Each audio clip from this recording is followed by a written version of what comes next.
So, today we're going to learn about eggs because eggs are an excellent source of protein and so versatile and can be incorporated so many different ways into your eating habits. So, the anatomy of the egg, you can see this nice little chart here that kind of breaks down parts of the egg. So, right here, we obviously have our yolk. Surrounding that is going to be the egg whites. This little kind of string here is called the chalaza, and basically what it does, you can see there's one on the top and the bottom. Um, what it does is it kind of centers the yolk from being broken. You have the shell, you have this little air pocket here, but we're really going to focus just on three parts and what they do for you. So, the yolk, again, is the yellow part, and the yolk is where all the fat and cholesterol comes from in the egg. The white is actually called the albumin. This is actually fat and cholesterol free. And then the chalaza, that was that little string that I was showing you. So I'll go back here, this right here. So, like I said before, it centers the yolk to prevent damage to the chicken because if this egg were to be fertilized, that's where the chick would then grow from. So when we get eggs, if you look on the egg package, that the egg carton, it'll say like grade A, grade B, grade double A, and it'll also say a size. And so this is just how those eggs are graded for quality and how they kind of get that stamp and what they have to meet to fall into certain categories. So this is a Canadian based video. They do have a different grading system than us, but this is the same process that we use in the United States here.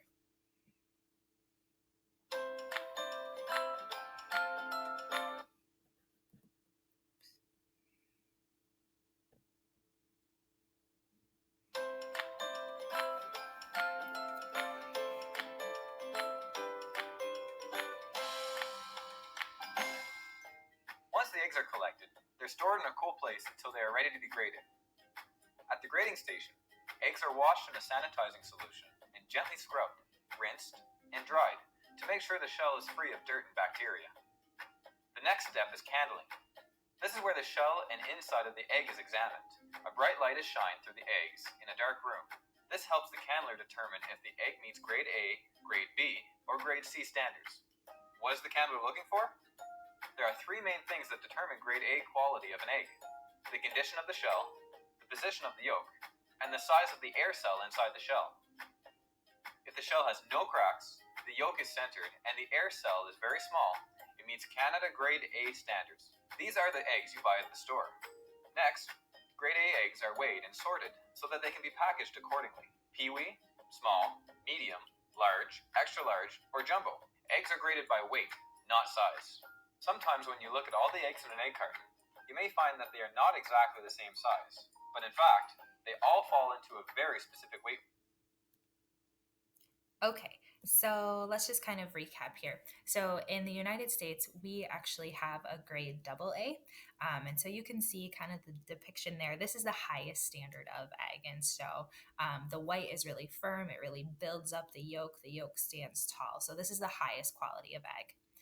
You can also buy grade A eggs, kind of a medium quality. So white is pretty firm. The white is still pretty thick, and the yolk is round and stands up tall. So you can either buy grade AA or grade A eggs in the store.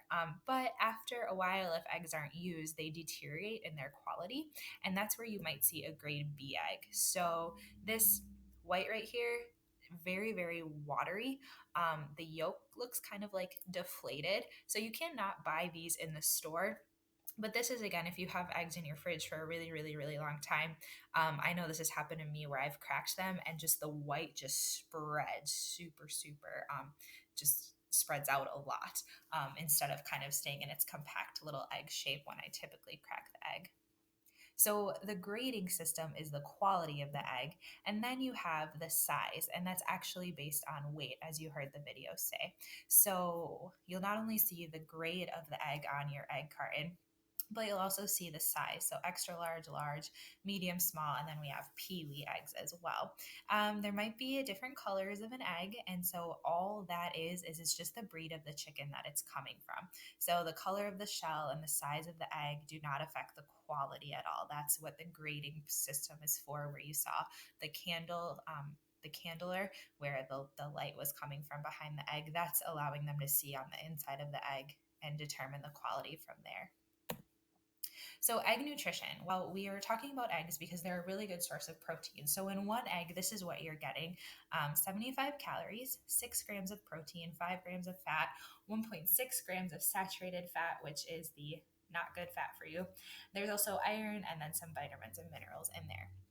Just a quick comparison, just so you can put this in kind of perspective: 1 cup of milk has 8 grams of protein. So one egg only has 2 grams less. And I would assume most of us are probably eating 2 eggs if we're making like scrambled eggs or an omelet in the morning. So, a bad rap for eggs. Eggs haven't always been considered super healthy. So where that comes from is because they have cholesterol in them. So when we're talking about the parts of the egg, there's the egg white, which has no fat and no cholesterol, and then there's the egg yolk, which does have fat and cholesterol. So cholesterol, bad cholesterol, basically what happens is when you get too much bad cholesterol, it builds up plaque in your arteries, and then your arteries harden, and it could lead to heart disease and a heart attack. You do need some cholesterol for your body to function, but your body makes all the cholesterol it needs. Okay. So, because eggs did have some of this bad cholesterol for a long time, people said don't eat eggs. About 2/3 of the amount of cholesterol an adult needs is found in one egg. So, you can see where people were not eating eggs or being told to stay away from eggs. But in 2000, so it's been a little bit, really we started to look more at saturated fat and the role that plays in heart disease instead of cholesterol. So eggs, good for you, healthy, as with everything, in moderation, of course. Don't go eating a dozen eggs every morning. But in terms of cholesterol, they are good for you. They have more health benefits than negative to them. So great protein, great vitamins and minerals as well. So cooking with eggs. So your home cooking assignment this week is to cook eggs pretty much however way you really want to, and there are so many different ways to cook eggs. So here's a few, and then I have a few pictures to show you maybe some ways that you aren't super familiar with. So, hard boiled. So, boiling eggs. There's soft, medium, and then hard boiled eggs. And really, it just differs on the time that they are being boiled. If they're soft boiled, the yolk is actually still slightly liquid on the inside. Medium, kind of in between that soft, and then hard boiled, where the yolk is completely solid. There's poached, fried eggs, scrambled eggs, omelet, a frittata. So, a frittata, I'll show you a picture of, baking eggs, microwaving eggs. So lots and lots of different ways. With microwaving eggs, I think it's Arida. They have like little egg, kind of like egg omelet, scrambled egg packages in the store right now, where it comes with like pre-cut and measured out ingredients. There's like a Denver one that has like peppers cut for you. Oh, I can't remember what else it has. And basically, it has all that inside this little cup. You crack an egg in it and you microwave it, and then you have like scrambled eggs with some toppings in it. So, a way that they've kind of turned that into a convenience for you. So here's a couple pictures, and maybe it'll give you some ideas for your home cooking lab. This up here, I make these all the time. I just call these like little egg muffins. So you crack some eggs, you scramble them up, you put like different toppings and whatever you want in there. You put them in a greased muffin tin and you actually bake those, and then they come out like that. So I'll usually make them on like Sunday, and then I'll have them and I'll eat them throughout the week. This is a quiche. So a quiche is eggs that are baked, again, typically with some add-ins in, but it has a pie crust with it. Okay. This is a frittata. So frittata is virtually an omelet that has not been folded. Okay, so you just cook it like that, and instead of folding it to make an omelet, you just cook it until it's completely cooked through. And this is one example of like an egg breakfast bake. Okay, so it looks like it has some sausage, some peppers in there. So just different ways outside of the normal like scrambled or like a fried egg. Okay, so you guys, before we cook the eggs, we have to crack them. So I know it seems silly to show you this video, but want to make sure we're all kind of following the same procedure to crack the egg. The biggest thing is making sure that you are cracking your egg into a separate bowl or dish that you are not using for cooking. So don't crack that egg right into the pan that you're cooking with, because you want to give yourself time to inspect the egg in case you got any shell in there.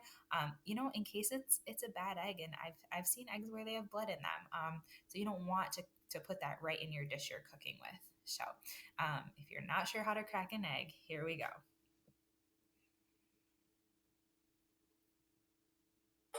Step 1.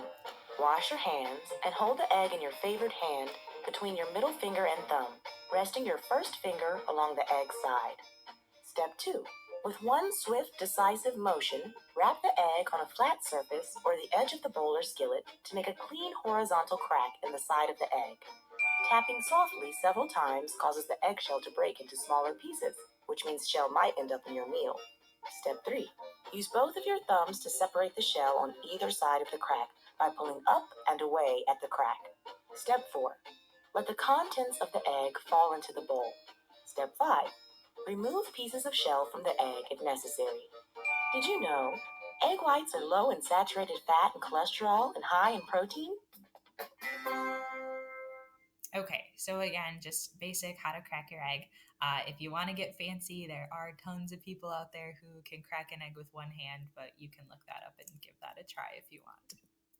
So, some egg cooking tips.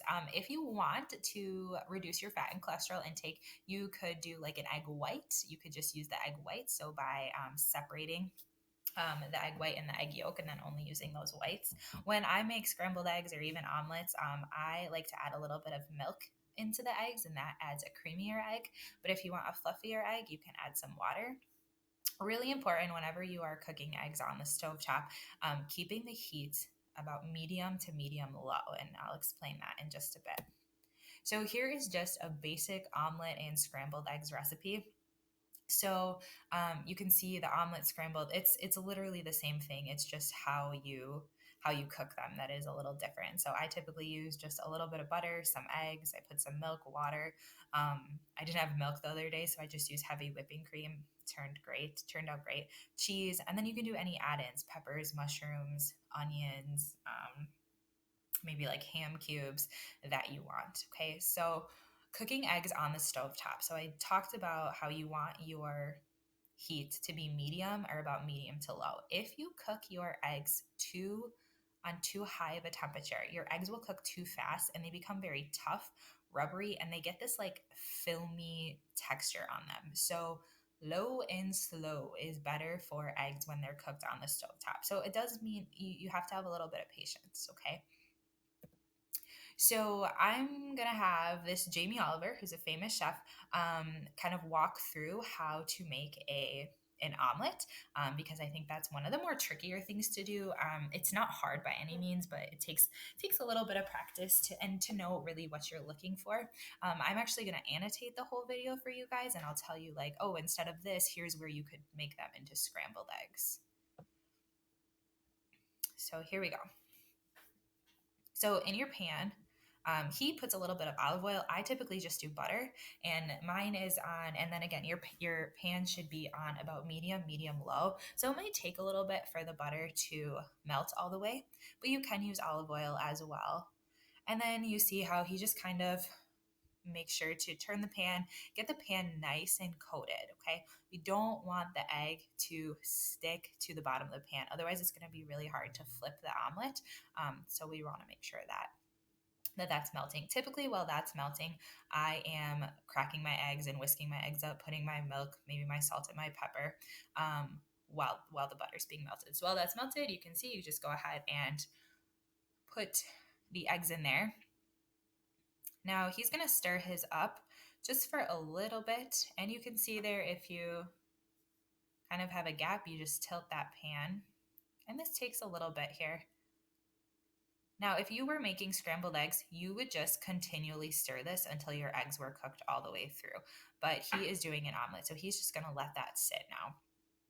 And what I'm looking for when I'm making an omelet is the edges are starting to get cooked, but that middle still looks kind of runny. And so when that middle starts to look a little less runny, that's when you're seeing he's putting his cheese in, or you can add any other toppings that you want to add. And with an omelet, really, you just are letting it sit and cook. Okay. And you kind of want to watch the edges here. You can see that they're starting to get cooked right here. The middle starts to look less runny. And honestly, it's really just watching it and you can see.